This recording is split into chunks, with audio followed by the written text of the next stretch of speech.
Now they gotta find the key.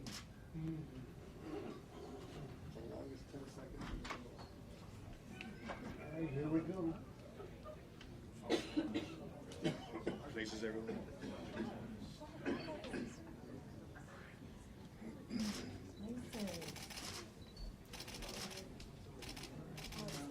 Commissioner, Representative, Senator, how are you? Representative, responsible. Senator Singh.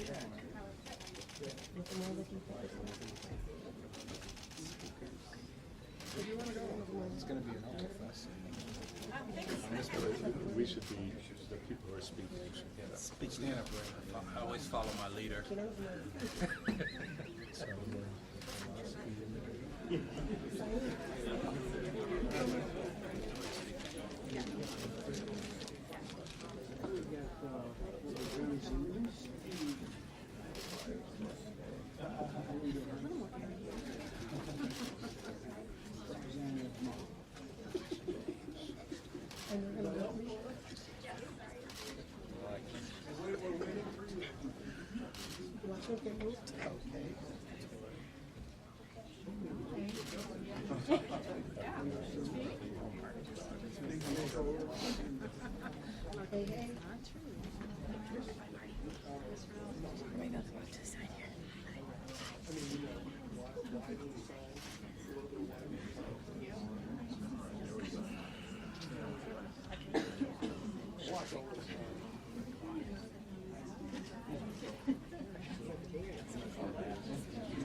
In case we get moved, I just want to tell them that I was here.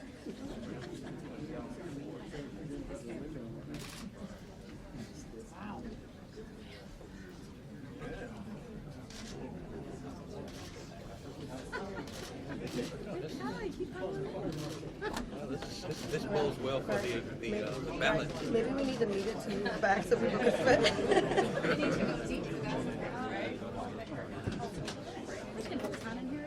Mm-hmm.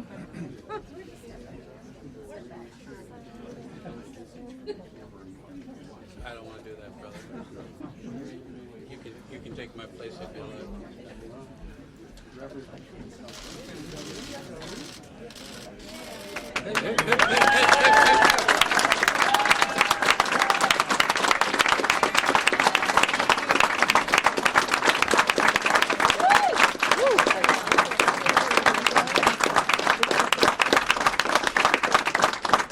So I'm sorry it's so warm in here.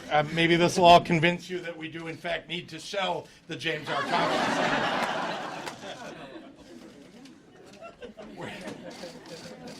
We're all standing here today because this is a watershed moment for Illinois. And it took so many people to get us here. Democrats and Republicans, elected officials and engaged citizens. There are far too many people to thank. There's simply no way to enumerate the many contributions of all of those who stand behind me, but they were all critical to achieving these successes. Today, I'd like to single out just a few of those who led the efforts on the specific bills that I'll be signing here. Leader Greg Harris and Senator Heather Staines, your steadfast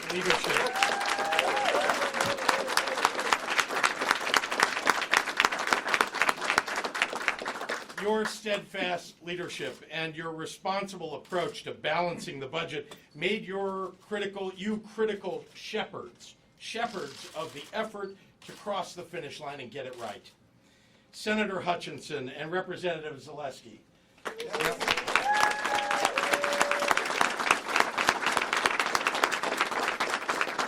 There could not have been better advocates to have ushered through the fair tax rates bill. And William McNary, your dedication over the many years that it took to get here is truly unrivaled.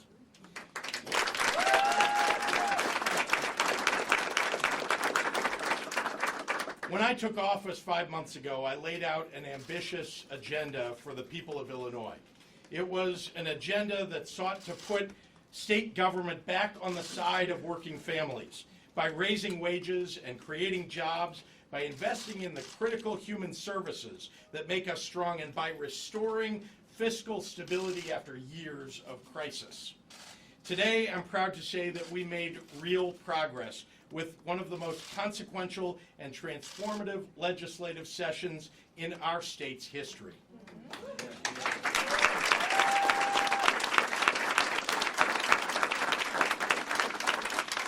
Guided by a vision of an Illinois whose best days are ahead, I worked with the General Assembly, and we came together to think big and get big things done. We gave 1.4 million Illinoisans a raise. We expanded apprenticeships for our young people. We made college more affordable. We protected women's reproductive health. We legalized adult use cannabis and sports betting. We expanded broadband internet service. I'm going to cut you short. We invested in innovation and job creation, and we launched the largest plan in Illinois history to rebuild our roads and our bridges, our universities, and our communities. We did all of that and much more, and I'm grateful to the leaders and members of the General Assembly, especially those standing behind me today, who came together to make this session a truly historic one. But perhaps the greatest unmitigated success is that we achieved something that has eluded state government for decades. We passed a real balanced budget.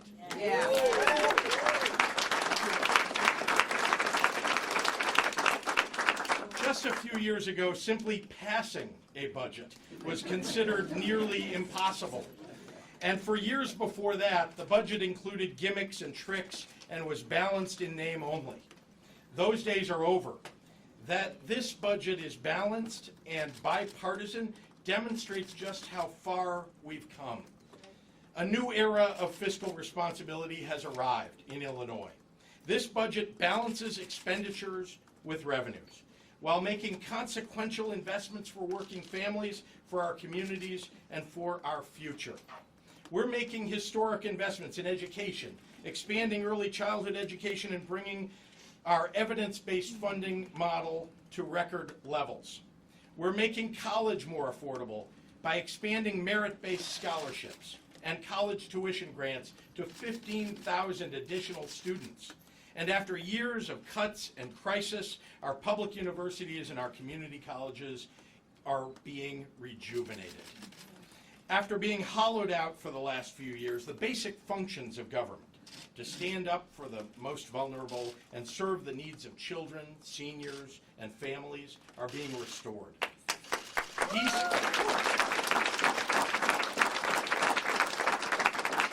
DCFS alone will be able to hire more than 300 new frontline workers.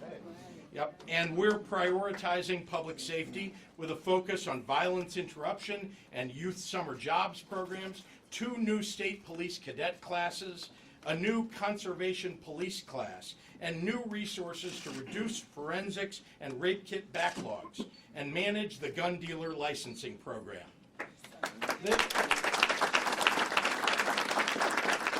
This budget makes important strides toward restoring services that Illinoisans need most and toward stabilizing state government finances. We were prudent and cautious about the investments that we made, with an emphasis on economic growth and jobs, while making sure that Illinois is living within its means, demonstrating that a progressive, forward-thinking vision is in perfect harmony with fiscal responsibility.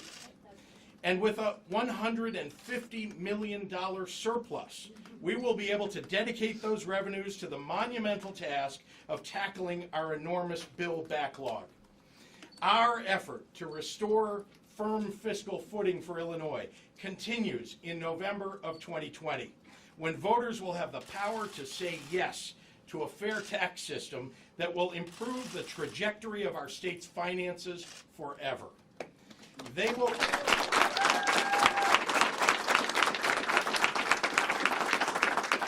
they will have an opportunity to vote to make sure that 97% of Illinoisans pay the same or less in income taxes, and they will have a vote on eliminating the budget deficit, paying down our bills, and reducing our pension liability. When Illinoisans vote on this constitutional amendment, they will know exactly what they are voting for, thanks to the rates legislation passed by the General Assembly.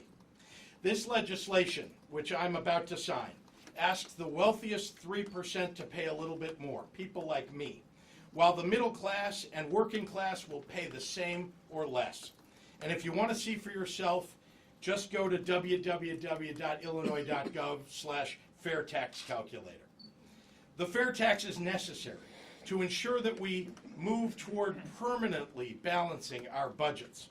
Opponents won't tell you that they would make us choose between much worse alternatives. They would substantially cut the very things that make us strong: education, public safety, childcare, and services for veterans and our seniors. Or they would materially raise our flat income tax rate, forcing the middle class, those striving to get there, and everyone else to pay more, 20% more. Or we can reject their alternatives and instead choose the fair tax. In signing this budget and the fair tax legislation today, I choose fiscal responsibility and fairness. Thank you, and I'd like to turn it over now to Leader Greg Harris. And by the way, it is Leader Greg Harris's birthday today.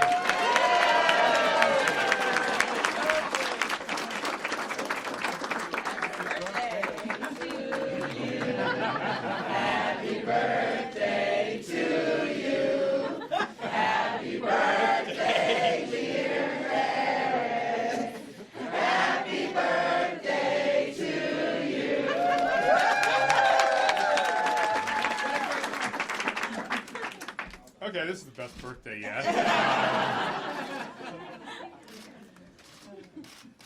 But besides celebrating a birthday, we're here to celebrate, a huge achievement for the people of the state of Illinois. In just 5 short months, it's amazing what we've been able to do in this state under the leadership of Governor J.B. Pritzker. Things that have eluded this state for many years past. And everything we got done today is about 3 things. It's about people, it's about jobs, and it's about fiscal stability. We passed a bipartisan balanced budget. The Republicans and the Democrats working together under the governor's leadership to get this done for the people of the state of Illinois.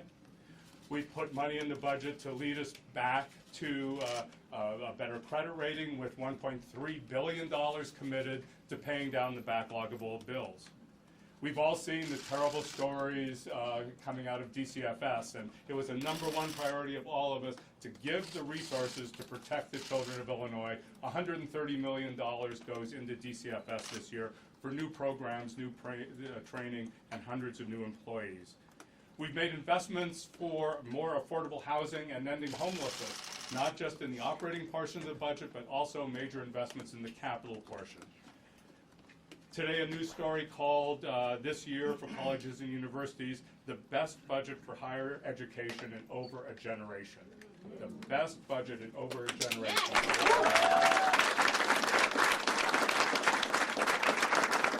When we talk about violence prevention and the wellness of our families, we know how important it is to have access to behavioral health. This budget increases what the state's spending on behavioral health and substance abuse treatment by $80 million statewide. We give another $375 million to public schools to help them decrease their reliance on local property taxes and bring down the property tax rate. In this budget, because of the compromises and negotiations with the Republicans, there is an immediate tax decrease. There is an immediate tax decrease for 300,000 small businesses statewide. We've made major investments in environment, parks, open space, clean air and water, mass transit, pedestrian, and bicycle infrastructure. We've put in place programs to attract high-tech jobs and employers to the state of Illinois. And from the capital bill alone, it is projected that there will be 100,000 direct new jobs created in our state. 100,000 direct new jobs. So on top of that, we've added new incentives to bring more businesses to the state of Illinois. And we specially targeted them to bring businesses to areas that are underserved, that have high areas of poverty, to make sure that the benefits and the wealth is evenly distributed across our state and that everyone benefits. So ladies and gentlemen, that's just a couple reasons.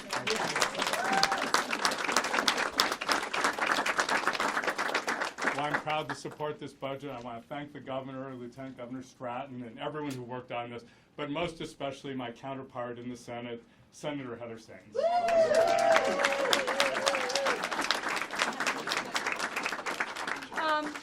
Wow, what a difference a year in a governor makes. You know, they say that a good leader takes more of the blame than deserved and less of the credit than deserved. And I got to tell you, our leader and this new governor doesn't take the credit that he deserves in the way we got here. Thank you, seriously.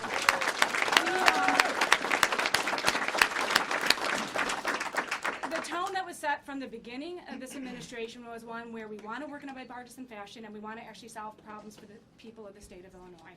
And boy, we have done that in droves this session.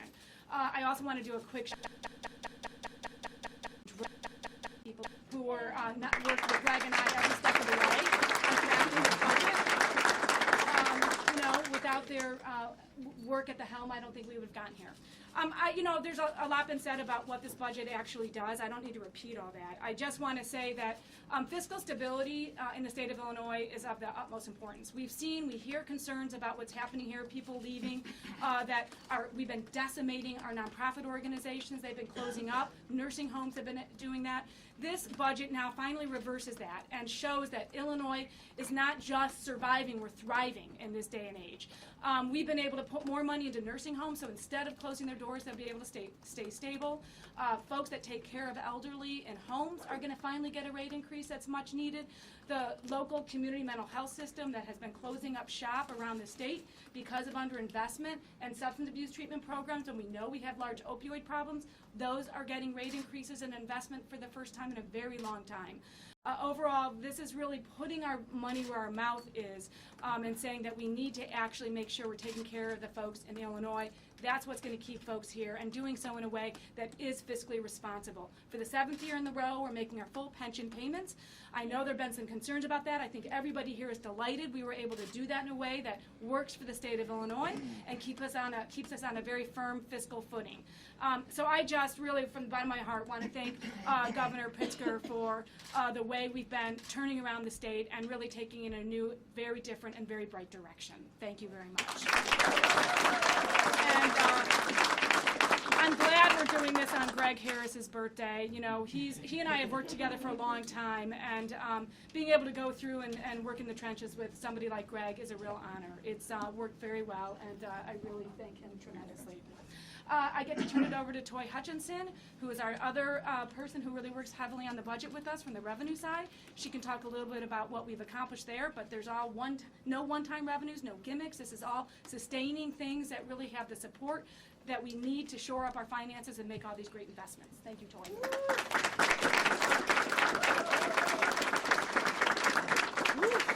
This is incredible, and you can see how many people are here and how warm it is in here. I'm loving all the lights and this is lights, camera, action here, which is why I'm just going to do this for a second, because once you hit a certain age, ladies. Okay, so we know that for a long time people have been able to have conversations about taxes without talking about what taxes pay for. And that means we've had a structural deficit in this state for a very, very long time. I knew 10 years ago when I first came in that one of the first things I learned about when I became chair of the Senate Revenue Committee was that we had an old, antiquated, out-of-date tax code that didn't work for an economy that we actually had. It is not 1969. I don't know who in here is still driving a 1969 car or wondering what. I just bought a new house and there's a refrigerator in there. It's a 1973 refrigerator. I think I need a new one now. This is not. It's 2019. And what we found is that you cannot put proper investments into the things that we care about without investment on the front end and expect anything different on the back end. And we've been doing that for decades, every single year. And so what the rates package did was, one, we answered a call from the community to be transparent. We weren't going to ask you to vote on something in a vacuum that was nebulous, that you didn't understand what it was. We came to this with the understanding that the budget is a moral document. Don't tell us what you believe in. Show us what you believe in. And we need to put resources in the things that we believe in. And the only way to do that is to match our tax code with the economy we actually have. When the governor set out and said, this is the framework that we're going to do, we want 97% of the people not to pay anymore. We want to put the burden on people who could better afford it. We want to then put those resources in the areas that our constituents demand. This is us doing exactly what our constituencies asked us to do. I know in my heart that on the day I decided to say out loud who I hoped our next governor would be, one of the things I said was, our problems are way too big to think small. And he was going around telling everybody, we're going to think big, we're going to do big things. And I said, our problems are way too big to think small. And after serving in the Senate for 10 years, I can tell you that the end of this session was one of the most intense and busy and hectic and very, very difficult things to get through, because we did it together and we did it in a way that we haven't seen in years. And I know that I am so proud to stand in front and put my name on a rates bill so we could tell the truth to the people who sent us here. We've been operating for too long, behaving as though doing the exact same thing since 1969 was going to change something in 2019. Change is coming. Investment is coming. This state is rebuilding. And I am so proud to serve under a governor who is able to say right now, after everything that happened this session, that Illinois is open for business. We are ready to meet the challenges that the future holds, and we're ready to solve 21st century problems with 21st century solutions. We're not looking backwards. Don't look in the rearview mirror. We're not going that direction. This is about moving forward, and it's time. It's so far past time. So I'm going to turn it over now to my partner in this, which was Representative Zaleski. Where is he? Where is he? Come in. Because nothing happens in both ways. I'm gonna be quick so we don't all pass out before the governor can sign. Along with taking significant steps to improve our future this year, a bipartisan balanced budget, a comprehensive capital bill that will fix our infrastructure, and policies that will drive economic growth, we are in the right position to ensure we never again face these fundamental problems. Both the rates bill and SJR CA1, which wouldn't have happened without Leader Hutchinson, Leader Lightford, Leader Menard, Senator Harmon, Representative Martwick, Representative Turner, and last but not least, the Governor of the state of Illinois. We will never again we will move to a tax system where those who can afford to pay more to help support our programs and services and ensure 97% of the people working in the middle class pay less or get a tax freeze. I applaud the Governor for his unwavering leadership and my colleagues in the legislature for taking this bold step.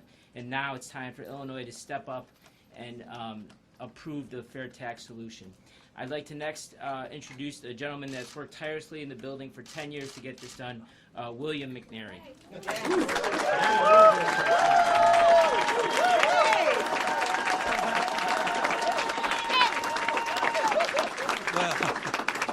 Well, good afternoon.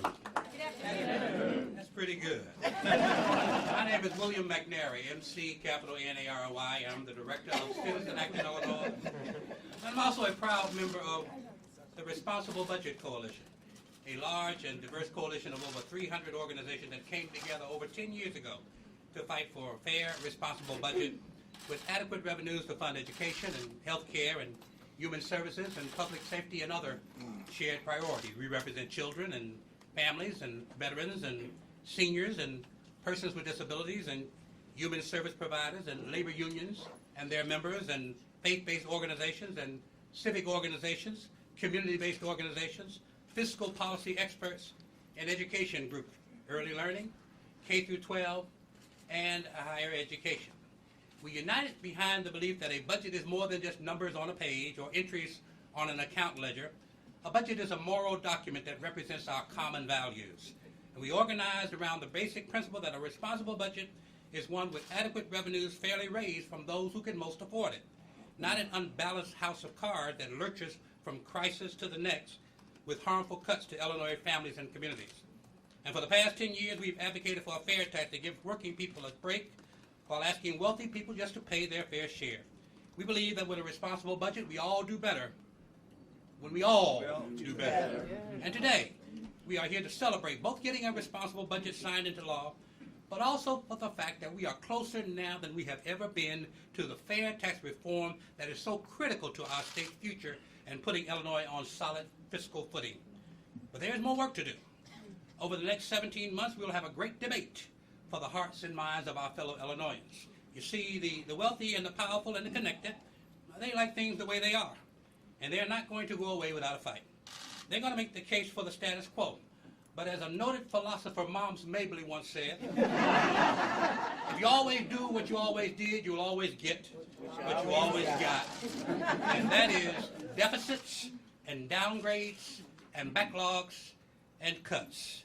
But our side is going to make a different case, a case for fair tax reform, for a public policy that takes us on the road to shared prosperity by giving a break to the middle class and for those struggling to get into the middle class, and by asking the wealthy who can afford it to pay a little bit more to invest those revenues in good schools and strong communities and responsibly pay what we owe. And we're going to let the voters decide which vision they prefer. Lastly, this is not only historic, but it has been decades in the making. Citizen Action's predecessor policy council adopted the fair tax policy proposal in 1981. And there's an old proverb that says, the true meaning of life is to plant trees under whose shade you do not expect to sit. So to all the activists and the advocates and the analysts and the academicians who have labored so diligently over the past years, I want to thank you for the seed that you have planted. To all the legislators who have labored with us in the past, I want to thank you for the trees, the seeds that you planted, for the trees, the fair tax reform trees that are growing today, will not only provide shades for ourselves, but for our children, and our children's children, and our children's children's children. So tomorrow the fight for a fair tax continues, but today we celebrate. So thank you to Governor Pritzker and to Lieutenant Governor Stratton, our two quarterbacks who helped us bring fair tax reform over the finish line, the goal line.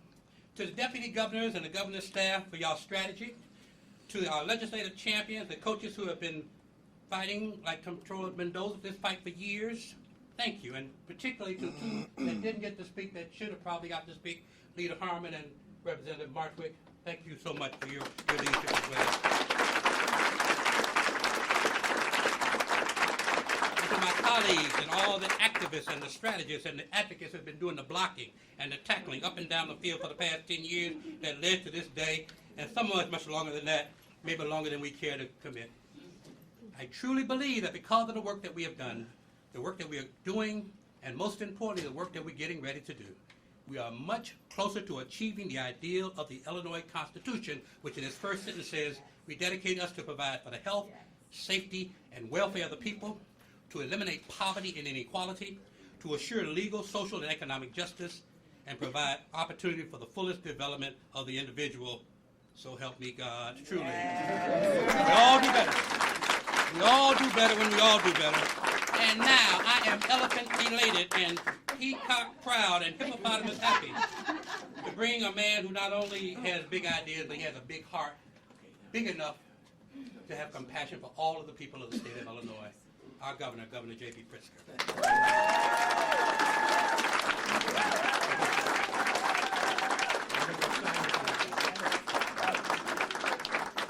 Everybody on the left has to step back so we can see the governor.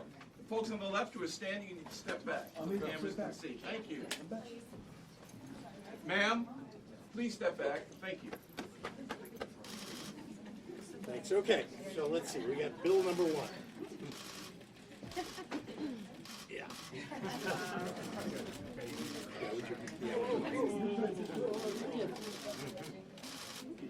Feels good. It does.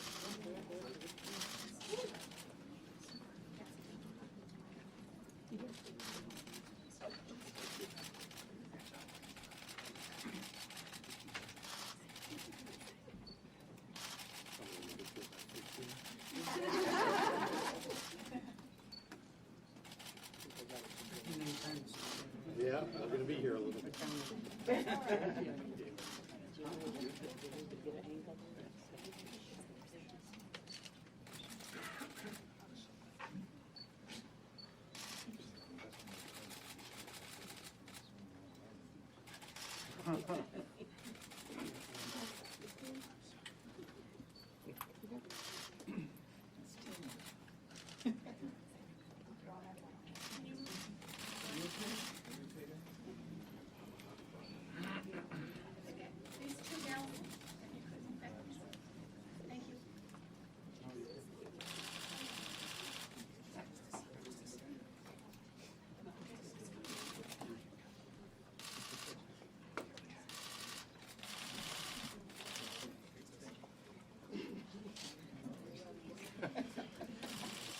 Lieutenant Governor says I need more letters in my name.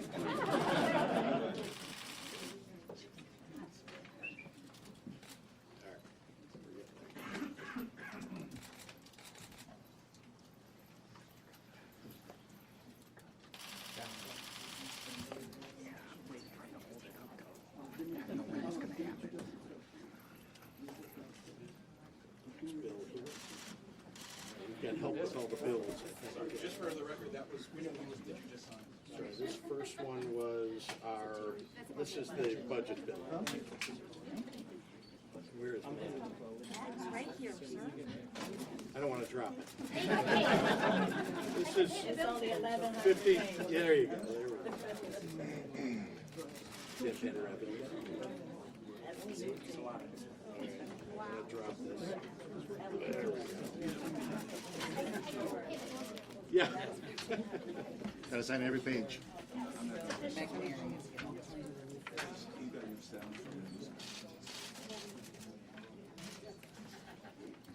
This is the BIMP bill and the revenue bill.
Oh, no, sorry.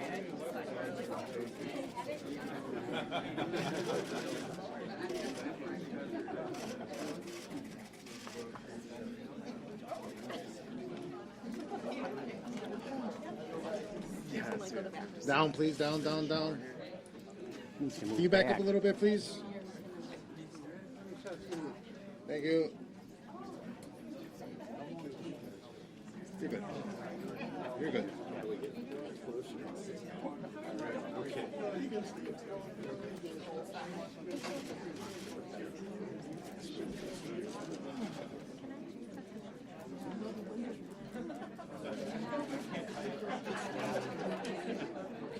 Okay, yours. Hand this to Matt.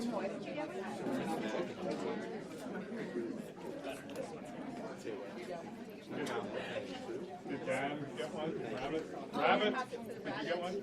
Rabbit? Down, down, down. Thank you. Happy birthday!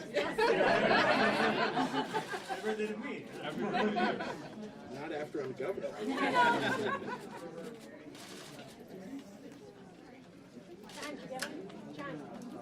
What do you have here, Governor? Thank you. This is the fair tax rates bill.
I will. Back to the podium.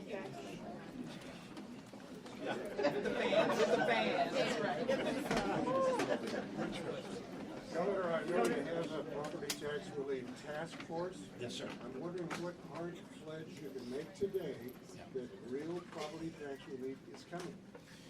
Well, I said for 2 years on the campaign trail that if you really want to lower property taxes, one of the things you need to do is make sure you fund the schools properly.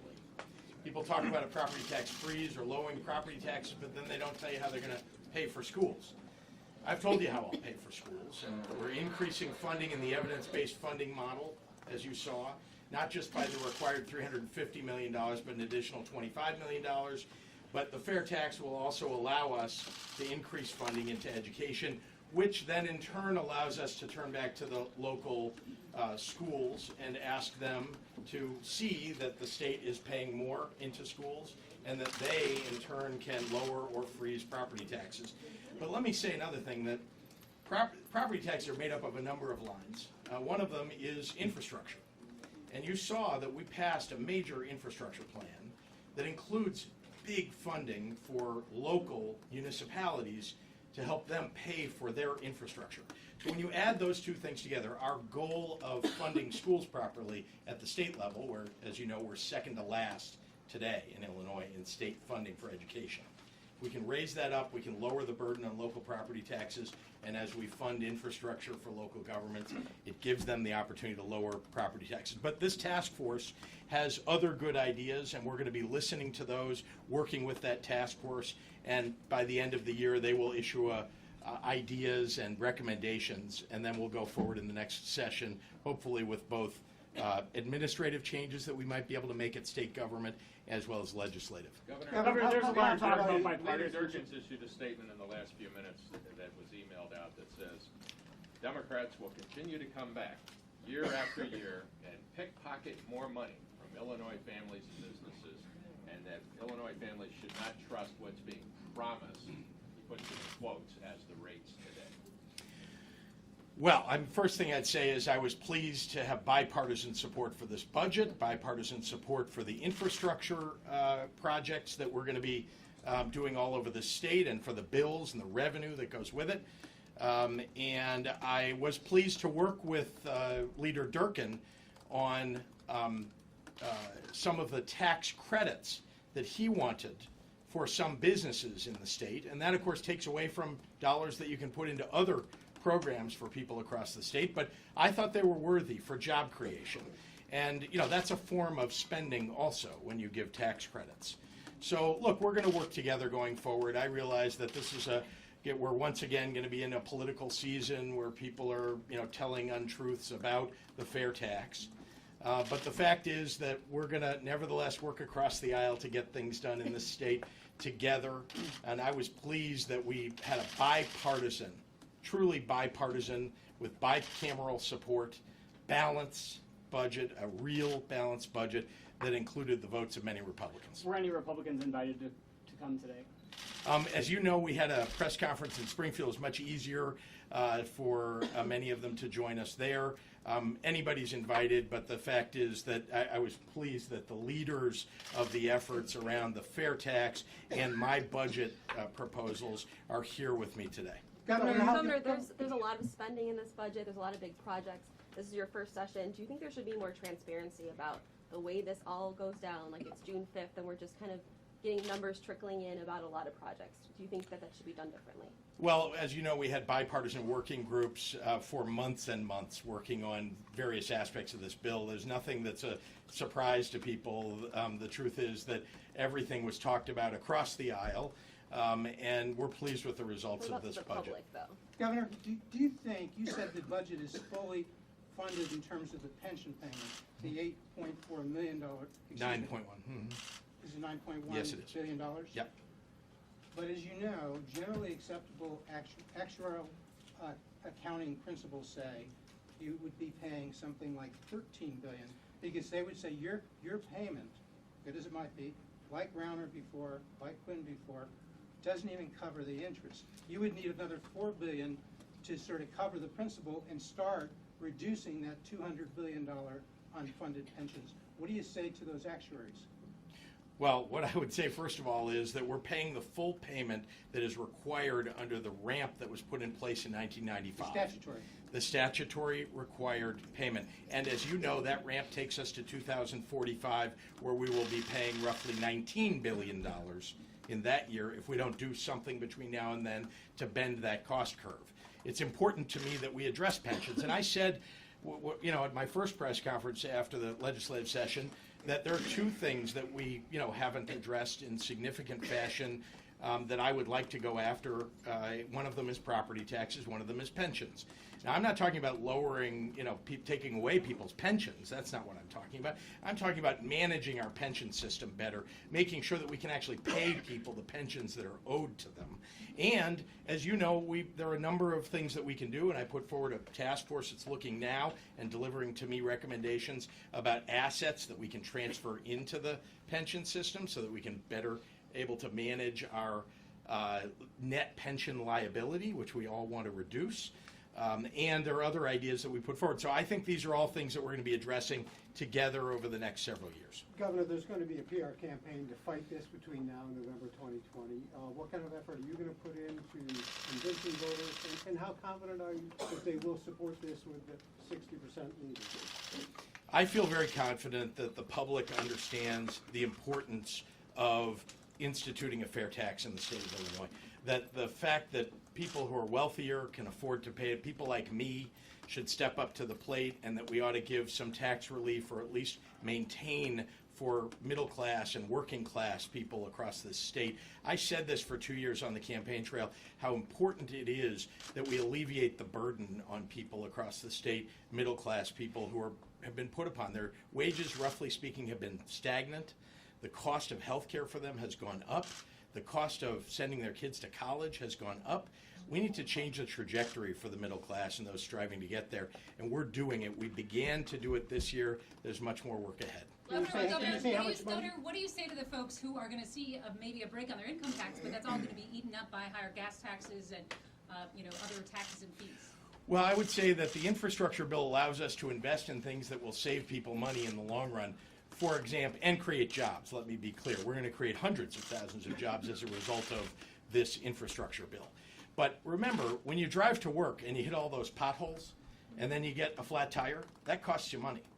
When you drive to work and you hit the potholes and now you need to go have your steering realigned and you need to have your car fixed because of it, that costs you money. When the rail system, when our mass transit system isn't operating properly and you can't get to work, that costs you money. So we're investing in the things that really matter in this state. It's been almost 20 years. I realize people look back and say there was a capital bill 10 years ago, but it got truncated halfway through, as you remember, by the prior governor. The fact is that many of these things haven't been addressed for 20 years, and we run an infrastructure deficit every single year in this state. So, there's a recommendation that we invest in infrastructure of a couple of $2 billion more than we actually are able to allocate in our budget. And so this helps us catch up on that, on the life safety aspects of infrastructure that are so important, and then helps us invest in forward thinking, in economic growth and job creation, attracting businesses to our state. They want solid, good infrastructure in our state. We have many businesses that rely upon it. We're doing that now with Rebuild Illinois. Thank you all very much.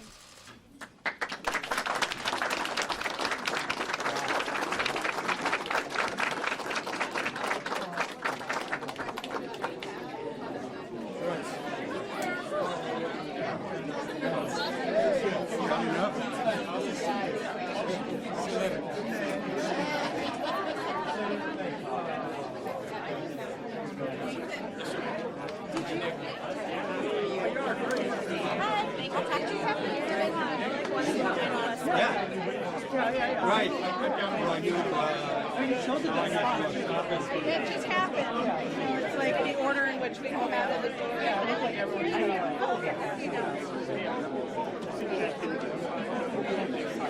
I'll see you later.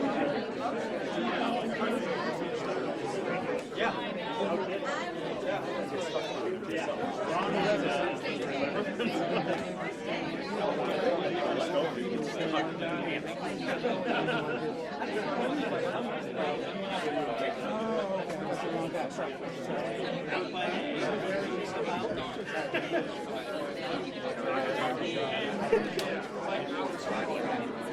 well, I guess it was good to That's the. That's kind of cute.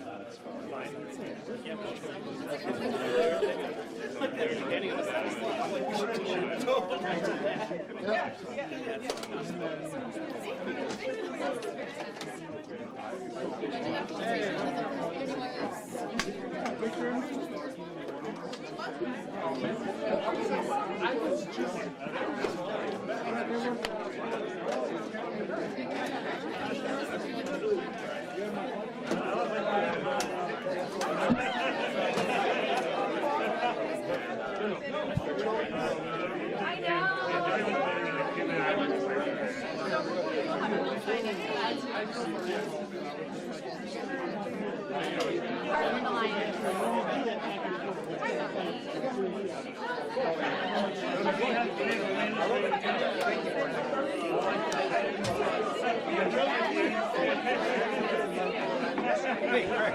How are you? Sorry it didn't work out the other day. That's okay. Let's get the flight. No worries. Anytime. Just call when you need. Right? Thanks very much. Yep.